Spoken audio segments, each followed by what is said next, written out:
Filtro de Kalman estendido. Por que ele é interessante na robótica? Bom, filtro de Kalman, como foi falado, ele precisa de distribuições gaussianas, né? Ele trabalha com distribuições gaussianas e modelos lineares, né? Então, no caso, precisaria de um modelo de movimento linear, que é o caso aqui, um modelo de observação linear, ou seja, construído com um sistema de equações lineares. O problema é que na robótica os modelos geralmente não são lineares. Então eu posso estimar uma nova posição do robô, né, um novo estado, posição orientação, através de um modelo não linear. Um modelo não linear em função do controle aplicado e do estado anterior. Mesma coisa, observação eu posso, né, estimar através de um modelo não linear, uma função não linear, h, né, que é dada em função do estado. Né, e a questão é, essas funções não podem ser usadas, né, tanto a g quanto a h não podem ser usadas, né, no filtro de Kalman, porque o filtro de Kalman exige funções lineares. Por que ele exige função linear? Porque se eu tenho uma distribuição gaussiana, que é o caso aqui, né, por exemplo, no instante anterior aqui, P de x, e eu aplico, né, essa distribuição numa função linear, então eu tenho essa distribuição, aplico numa função, ela cai numa nova função linear, numa nova distribuição gaussiana. A distribuição vai mudar, mas continua sendo uma gaussiana. Se, em vez de eu ter uma função linear, ou seja, se eu pegar cada valor daqui, jogo na função e cai aqui, eu continuo tendo uma distribuição gaussiana. Agora, se eu tenho uma função que não é linear, como, por exemplo, aqui, e eu pego uma distribuição gaussiana e jogo nessa função, ou seja, cada valor eu computo um novo valor, isso vai me gerar uma outra distribuição que não é a gaussiana, né? E aí isso é um problema. Tá? Aí, o que eu poderia fazer? Né? Pegar todos esses valores da nova distribuição, calcular a média, desvio padrão e ter uma nova gaussiana. Ou seja, eu gostaria de, a partir daqui, chegar nessa gaussiana em azul. Mas a função me dá uma distribuição qualquer aqui, que não é gaussiana. Então, isso não pode ser, essa função não pode ser usada diretamente num filtro de Kalman. Uma solução, que é o que o filtro de Kalman estendido faz, é aproximar a uma função não linear com uma expansão em primeira ordem da série de Taylor, né, que seria o quê? Calcula a primeira derivada, isso aqui é a primeira derivada da função, pega a função no ponto, mais a primeira derivada e, né, vezes a diferença aqui dos valores. Então isso é uma aproximação. Vou fazer essa aproximação em série de Taylor para as duas, né, para as duas funções não lineares, né, para g e para h. Então tenho essa aproximação das funções. Se a gente volta nesse exemplo aqui, como é que seria a aproximação em série de Taylor? Calcula a derivada no ponto aqui, porque no caso é a inclinação da reta nesse ponto, e usa essa aproximação, ou seja, essa reta que passa nesse ponto, então nesse exato ponto, com essa inclinação, usa ela como uma aproximação da função em azul. Tá? O que isso nos dá? Nos dá que no ponto o valor está correto, né? O valor da gaussiana aqui no ponto é o mesmo valor da função, então notem que bate aqui o vermelho com a função que está em preto, e no resto vai ser uma aproximação. Tá? E a gente vai usar essa gaussiana em vermelho como resultado. Voltando aqui, como a função, né, ela é tem múltiplas variáveis, né, o x a gente está derivando em relação ao estado, mas o estado tem x, y, θ. Então isso aqui não é uma simples derivada, isso aqui é uma jacobiana, né, é a matriz de derivadas em cada uma das dimensões, em x, em y e θ. Tá? Tanto aqui quanto aqui. Ok? E aí, as equações do filtro de Kalman estendidos são muito parecidas com o do filtro de Kalman tradicional, só que os modelos vão mudar. Né? Isso aqui era o modelo de movimento linear, e aqui a gente tinha o modelo de observação que era linear. Eles vão ser substituídos pelos modelos não lineares, mas isso só para computar a média, né? Porque se a gente volta aqui,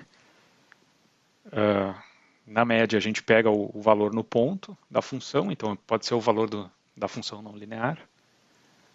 Então substitui, tem o valor da função não linear. Mas a gente não tem mais aquelas matrizes A e C, né, que eram as matrizes do modelo linear. A gente vai usar as matrizes das aproximações. Essas duas matrizes aqui que são as jacobianas, né? A aproximação da função não linear com série de Taylor. Então isso aqui nos dá a inclinação daquela reta, dessa reta aqui. Então substitui as funções não lineares e substitui essas matrizes. Esse aqui é o algoritmo do filtro de Kalman estendido. Tá? O comportamento dele vai ser, né, o mesmo lá do filtro de Kalman tradicional. O resto segue tudo igual. Isso aqui é incerteza de movimentação, incerteza de observação, ganho de Kalman, mesma lógica, só que usando modelos, né, que não são lineares. Como é que a gente pode aplicar ele na localização? A gente vai ver agora como é que se define cada uma dessas variáveis. Então, como é que ficaria o algoritmo mesmo de atualização do filtro de Kalman estendido para a localização. O robô, né, o estado do robô, tem um vetor média que é x, y, θ, tem a matriz de covariância, né, como já tinha mostrado. No espaço 2D, né, então tem x, y como posição, orientação θ, e aqui a matriz de covariância. A entrada do algoritmo é a média, o vetor média no estado anterior, matriz de covariância no estado anterior. A gente vai considerar que o mapa é conhecido, então aqui o mapa são M features, né, M características no ambiente que o robô vai observar. O T é o controle aplicado no tempo T, por exemplo, velocidade linear e angular naquele momento. ZT são as observações das features, dos obstáculos. São K observações no instante T. K é variável, né? C de T são as correspondências das K observações com as features no mapa. Então a gente vai supor aqui que eu consigo observar, por exemplo, eu consigo garantir que eu estou observando uma feature I, né, com uma dada observação, sei lá, J. Então eu consigo, cada um desses Zs aqui eu consigo identificar qual é a posição do mapa exato que eu estou vendo. Tá? Então existe essa correspondência. O problema pode ser mais complicado que isso, né? Eu posso não ter as correspondências, aí geralmente vai ter que se fazer uma estimativa de qual a correspondência mais adequada. Vamos considerar aqui que tem correspondência. A saída é um novo vetor média atualizado e uma nova matriz de covariância, né? Com as mesmas dimensões do estado anterior. Predição é essas equações, né? Atualização da média e atualização da matriz de covariância. A atualização da média vai ser dada por uma função não linear, que é o modelo de movimento. Como que pode ser o modelo de movimento? Aqui, conforme definido lá na aula anterior dos modelos de movimento. Né? Isso aqui era uma atualização de uma posição usando velocidade linear e angular. Atualização baseado no ponto anterior, baseado na orientação que o robô estava no instante anterior. Então daqui vai ser tirado esse seno cosseno. Aqui, né, quanto que ele anda em termos de velocidade. E aqui o quanto que tem de rotação. Esse ômega é a velocidade angular. E a variação do ângulo é só em função da velocidade angular, né? Então, isso aqui te dá a nova posição x, y e orientação θ. É uma função não linear, tem senos, cossenos, né? Mas ok, serve para atualizar a média. O ruído, a gente vai considerar, por exemplo, uma função, aliás, uma matriz constante, uma matriz de covariância constante com o ruído para, né, cada uma das componentes, x, y, θ. Ela poderia ser uma função das velocidades? Poderia, por simplicidade. Coloquei uma matriz de covariância constante, já funciona. Tá? O que falta daqui? Sigma vai vir, né, como entrada, é a matriz de covariância anterior, falta definir G. G é a jacobiana do modelo de movimento. O modelo de movimento é isso aqui, é a atualização disso aqui. Atualizando o estado em função das velocidades. Então, jacobiana disso, deriva aquele modelo em cada uma das dimensões, né, x, y, θ. Então, essas três componentes, a componente x, que é essa primeira, y, que é a segunda, θ, que é a terceira, derivando em x, y, θ. Então, se deriva aqui, no caso a derivada é a x, y, θ, isso aqui é mi, t menos 1x, mi, t menos 1y, mi, t menos 1θ. Deriva o primeiro aqui em mi, t menos 1x, aqui não tem, esse termo não tem, tem o primeiro, fica 1.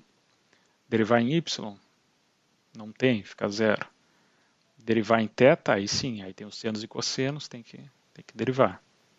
Aí está aqui. Faz a mesma coisa para as derivadas em y. Né?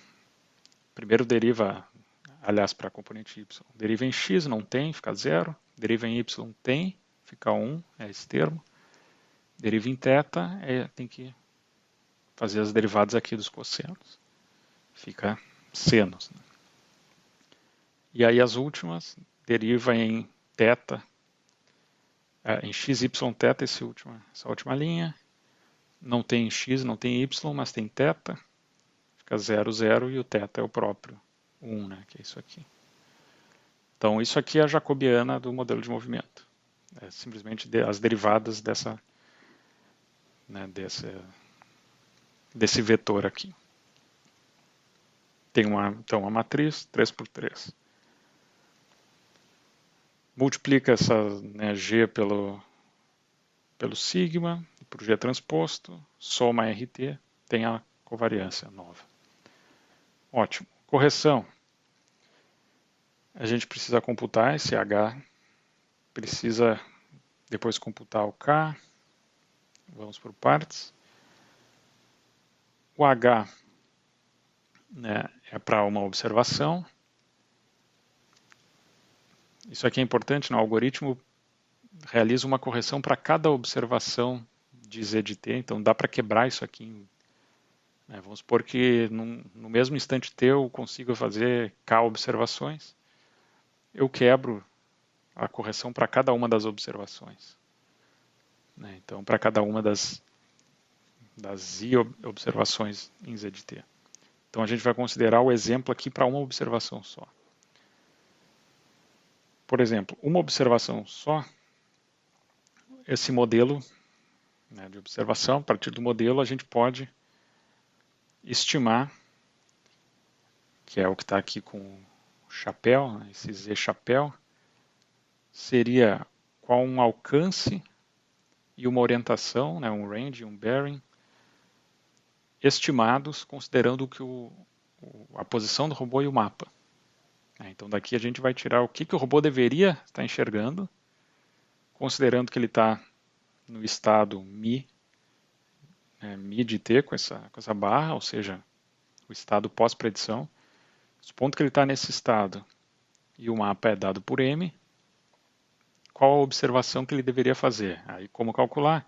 Distância do robô para o objeto que eu estou medindo, e diferença de orientação do robô para o objeto que eu estou medindo. Então é uma distância e uma orientação. Isso é uma observação estimada. Tá? Então isso aqui é esse Hzinho aqui. Eu preciso computar a jacobiana do modelo de observação. E aí jacobiana de novo são as derivadas parciais, né, em x, y, θ desse vetor. Isso aqui é um vetor que tem um valor aqui e um valor aqui. Então deriva, né, a primeira linha em x, y, θ, a segunda linha em x, y, θ. Isso aqui vai ser o resultado. Né? A gente só tem θ na segunda linha e a gente só tem... Então aqui tem um valor, aqui é zero, e a gente tem o xy nos dois. Né? Então tem valores nos dois. Mas esse é o resultado da jacobiana. Tá? A gente tem então o Hzinho, tem o Hzão, que é a jacobiana, que vai ser um ruído, também definido que nem o ruído de movimentação, pode ser um ruído constante, né, por simplicidade. Se não, seria um ruído em função de, né, de R, né, e de φ, ou seja, da distância medida e da orientação, poderia ser. Por simplicidade, vamos adotar que é uma matriz constante, esse aqui. Tendo H, a gente, e tendo, né, o sigma anterior, a gente computa o ganho de Kalman, que é o K. E aí, tendo o ganho de Kalman, tendo o Hzinho, dá para computar a nova média e a nova matriz de covariância. Então, esse é o algoritmo completo do que tu precisaria para a localização, usando o filtro de Kalman estendido. Tá? O que é importante, então, para esse robô, que ele consegue, né, que ele tem uma movimentação baseada em velocidade linear e angular, essas são as equações. Ele tem também, ele mede obstáculos com uma distância e orientação. Esse foi o exemplo né, do modelo de observação e jacobiana. Se o teu robô é diferente, né, o modelo de movimento dele é diferente, o modelo de observação é diferente, as derivadas, né, as jacobianas, vão ser diferentes também.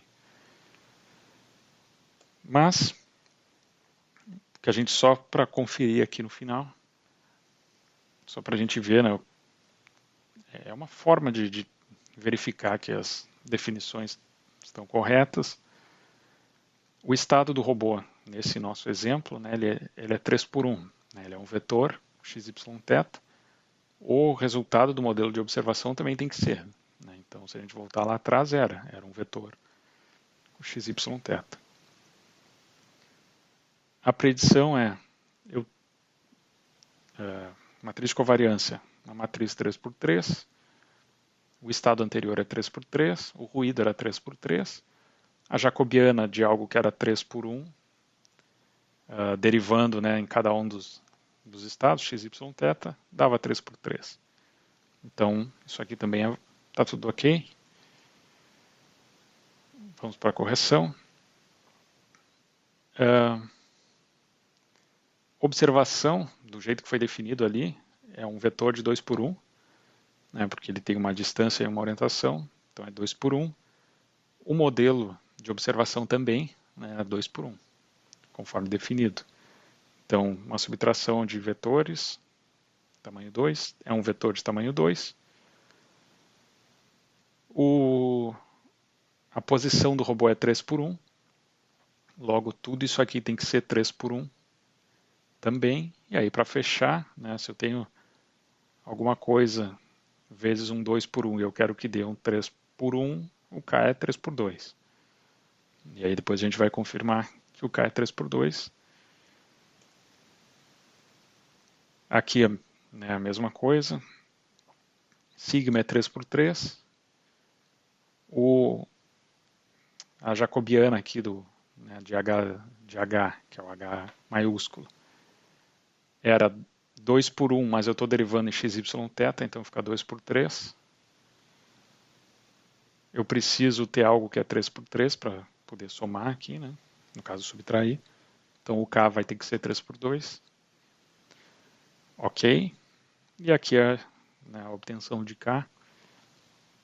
O ruído de observação é um ruído, né, de uma variável que tem tamanho 2, então é 2 por 2, né, a matriz de covariância disso. Sigma é 3 por 3, porque é em função do estado. O H a gente já viu que era 2 por 3, aqui antes, né, porque era jacobiana de H, e H era 2 por 1. 2 por 3 vezes 3 por 3, e o H transposto, que é 3 por 2, fecha 2 por 2, 2 por 2 com 2 por 2, ok. 3 por 2, que é a jacobiana transposta, ela era 2 por 3, né? 3 por 2 com 2 por 2, fica 3 por 2. 3 por 3 com 3 por 2 e 2 por 2, 3 por 2 e deu. Então, tudo confirmado. Essas são as dimensões para esse exemplo. Mas ok. Se mudar o tamanho do estado, se mudar o tamanho do estado, mudar o tamanho das observações, aí vai mudar tudo aqui também. Né? Mas a lógica é mais ou menos essa. Ok? Como é que funciona a ideia, né, do filtro de Kalman, o comportamento do filtro de Kalman? A gente vai inicializar, por exemplo, o robô numa dada posição. Né? Então, supondo localização local. O robô começa numa posição e ele vai andando. Conforme ele anda, a gente aumenta o ruído, né? O ruído de movimentação vai se acumulando, a incerteza na posição do robô vai aumentando.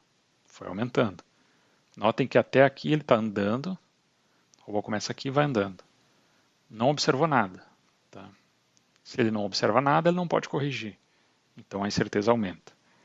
Chega um ponto que ele observa algo, esse landmark. Né? Tem um objeto que ele achou. Ele vai poder fazer uma correção. Fez a correção. Aí ele anda, ele aumentaria a sua incerteza, mas ele observa de novo. Corrige de novo. Corrige de novo na próxima. Aí depois não observa mais, começa a incerteza a aumentar. Então é mais ou menos isso que vai sempre acontecer.